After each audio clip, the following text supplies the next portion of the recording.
Man is mortal এই কথাষাৰ চিৰন্তন সত্য। জুবিন দাক বাদৰে মৃত্যু এক শিল্প নহয়নে বাৰু? ঠিক তেনেদৰে ল'বই লাগিব। এয়া হৈছে মোৰ জেঠাই, ইমান কম সময়তে ইমান কম বয়সতে ঢুকাই গ'ল, মানি ল'বই পৰা নাছিলোঁ। বহুত মিছ কৰিছোঁ জেঠাই। এয়া আজি আমি জেঠাই সকামলৈ গৈছিলোঁ, তাৰে স্মৃতি হিচাপে কিছুমান ভিডিঅ'বিলাক ৰাখিছোঁ। বহুত বেয়া লাগে কিন্তু উপায় নাই, মানে নিজৰ মানুহ। পিছত আকৌ মনত পৰিলে চাম, মনতো সদায় পৰে, কিন্তু তেওঁ কাম কাজৰ ক্ষেত্ৰত আৰু কথা কৈছোঁ সৰু ভিডিঅ' কৰি ৰাখিছোঁ। এয়া হ'ল মোৰ লগৰে হয়, মোৰ জেঠাইৰ দেউৰীয়েকৰ ছোৱালী। তাই এয়া গধূলি ধূপ আৰু মম এনেকৈ জ্বলাবৰ কাৰণে ৰেডি কৰিছিলে। এয়া হৈছে আমাৰ যিমান দান বৰঙণি, এয়া আমাৰ ভণ্টি পিন্ধা চাংকান বুলি কয়, ৰঙা ড্ৰেছ, এইবিলাক বহুত বিশ্বাস কৰি আছে, বহুত উঠিছে, দান কৰিছে বা সকলো মন্দিৰলৈ নিয়া হ'ব। বহুত বেয়া লাগে আৰু উপায় নাই। দহাৰ কাম কাজ চলি আছে, আমাৰ আকৌ 7 দিনতে শেষ কৰিব লগা হয়। সেয়া আমাৰ দেউতাহঁত বৰ্তাহঁত সকলোৱে বহি কথা পাতি আছে। আৰু এয়া হয় সকামৰ দৃশ্য। সকামৰ দিনা এনেকৈ ভণ্টি আহে আমাৰ, আৰু সকলোৱে সেৱা লয়, ভণ্টিয়ে বুজনি দিয়ে, মৃত্যুৰ বিষয়ে কথা কয়, কেনেকৈ মৃত্যু এক কলা হয়। যেনেকৈ জুবিন দাই কৈছিলে মৃত্যুৱে শিল্প, ঠিক তেনেদৰে আমাৰ ভান্তিসকলো বুজাই দিয়ে। এই গৰমত ফেন কাম কৰা নাই, সকলোৱে বিচনী বিচি আছে, বহুত গৰম। সকলো ৰাইজে এনেকৈ বহি আছে। একচুৱেলি মোৰ জেঠাইহঁত হ'ল বিয়া হৈছে শিৱসাগৰ, কিন্তু নিচাৰ চাকৰি সূত্ৰে ইয়াত আছিলে, বৰগোলাই টিপং কলিয়ৰী। তো ইয়াতে একেবাৰে থাকি গ'ল আৰু নাযায়গৈ। তো সকলো ইয়াত কাম কাজ তেনেকৈয়ে চলা হৈছিলে। বেয়া লাগে এইবিলাক, কিন্তু উপায় নাই। দাদাহঁতো হোৱা ডাঙৰ মাজু দাদা আৰু 3 নম্বৰ দাদা মাকৰ স্মৃতি হিচাপে ভিডিঅ'বিলাক কৰি ৰাখিছে। এয়া হ'ল মোৰ আপাৰ ননন্দৰ হাজবেণ্ড পেহা পঢ়ি আছে। এয়া 3 নম্বৰ দাদা, আপাৰ ল'ৰা 4টা, সকলোৱে নিজৰ নিজৰ কাম কৰি আছে। বেয়া লাগিলেও উপায় নাই, এয়া আমাৰ কলা, মৃত্যুটো হ'বই লাগিব।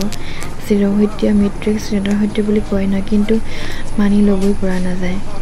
যেতিয়া বিশেষকৈ নিজৰ তেজ বংশৰ মানুহ এজন নাইকিয়া হৈ যায়। এয়া আছিলে মোৰ ডাঙৰ আপা, দেউতাৰ বাইক, দেউতাতকৈ বহুত ডাঙৰ। যেতিয়া আপা বিয়া হৈছিলে মাত্ৰ 15 বছৰ আছিলে, তেতিয়া মোৰ দেউতা বহুত সৰু আছিলে। তেতিয়া দেউতা মাত্ৰ 5 বছৰ কিমান আছিলেহে। সেইটো কাৰণে আমাৰ ডাঙৰ দাদা আৰু আমাৰ দেউতাহঁত, মোৰ মাহঁত একেই সমবয়সীয়া বুলি ক'লেও বেয়া নহয়, খুব কম ডিফাৰেঞ্চ।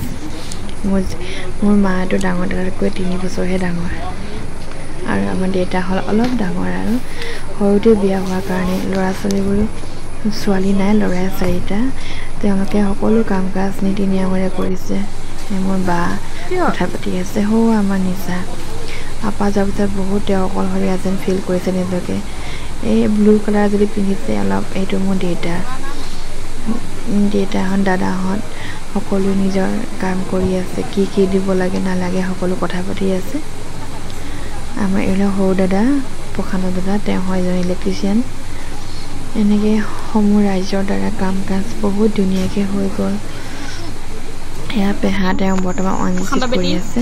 এয়া আমাৰ সৰু বৌ ছোৱালী, সকলোৱে কাম কৰি আছে। বেয়া লাগিলেও উপায় নাই, তেওঁ যিখিনি পাবলগীয়া আছে আমিতো কৰিবই লাগিব। সকলো কৰি মেলি তেওঁ আত্মা সদগতিৰ কাৰণে কামনা কৰিছোঁ। য'তেই আছে ভালকৈ থাকক, আমাক তাৰ পৰাই আশীৰ্বাদ কৰিব। আপা আমাৰ মতে পা বুলি কয়। বহুত মিছ কৰিছোঁ, বহুত মানে আগৰ দিনবোৰ মনত পৰিছে, আগত কেনেকৈ গৈছিলোঁ, এতিয়া যেন সেই দিনবোৰ ঘূৰাই অহা নিচিনা লাগিছে।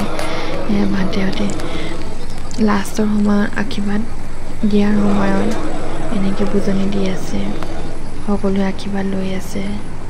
এয়া হ'ল আমাৰ ট্ৰাইবৰ সকাম, দহা এনেকৈ পাতে। আমাৰ 7 দিনতে শেষ কৰিব লগা হয়। মৃত্যু হোৱা দিনাখনৰ পৰা 7 দিনলৈকে আমাৰ এনেকৈ পতা হয় অনুষ্ঠান।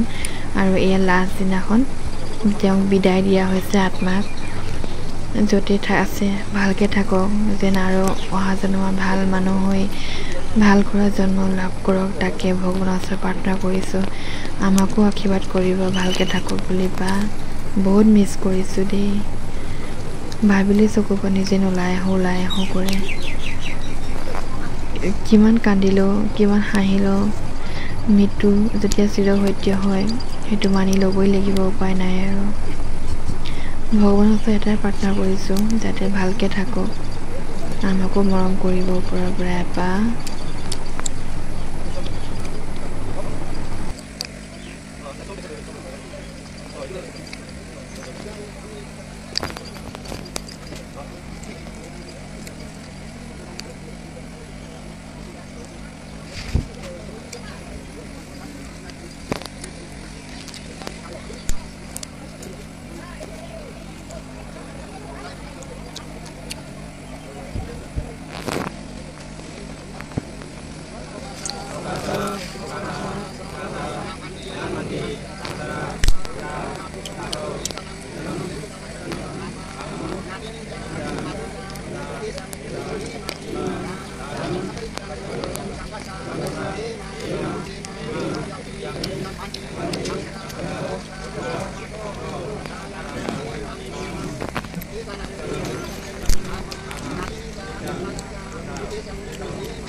এইফালে আমি সকলোৱে ককাই ভনী পেহা সকলোৱে মিলি ভান্তিসকলক অন্নদান দিছোঁ আমাৰ শংকৰদান বুলি কয় ফল মূল পৰা আদি কৰি সকলো যা যোগাৰ কৰি এনেকৈ দান কৰা হয় খাবলৈ দিয়া হৈছে আমি সকলোৱে মিলি জুলি এনেকৈ তেওঁলোকক আপ্যায়ন কৰিছোঁ খাই বৈ তেওঁলোক যাবগৈ ভান্তিসকল এয়াই হৈছে আমাৰ ভান্তি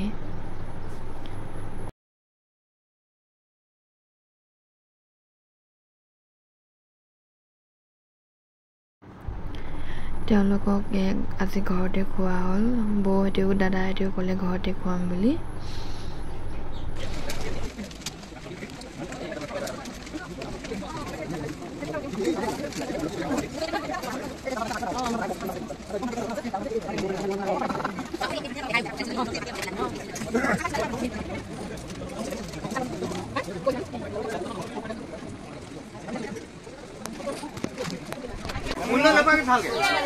আধাতে বলে যাব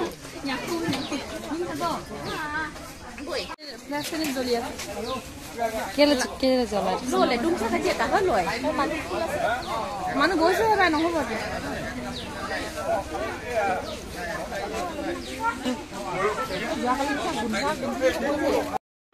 দহাৰ সকলো কাম কাজ সামৰি সুতৰি শেষ কৰি ঘৰলৈ যাবলৈ ওলাইছোঁ এয়া হৈছে পাহাৰখন দেখিছেনে ইমান ধুনীয়া সেউজীয়া পৰিৱেশ এক গধুৰ মনেৰে আপাহঁতৰ ঘৰৰ পৰা আহিছোঁ উপায় নাই জীয়াইতো থাকিবই লাগিব আমি সকলো মানিবই লাগিব ভাবিলেই কিবা যেন অশান্তিৰ সৃষ্টি কৰা যেন লাগে নহয়নে কিন্তু এই প্ৰাকৃতিক দৃশ্যবোৰ দেখি মনটো এক মনোমোহা পৰিৱেশ হৈ পৰিছে সেইটো কাৰণে এটা সৰু ভিডিঅ' কৰিছোঁ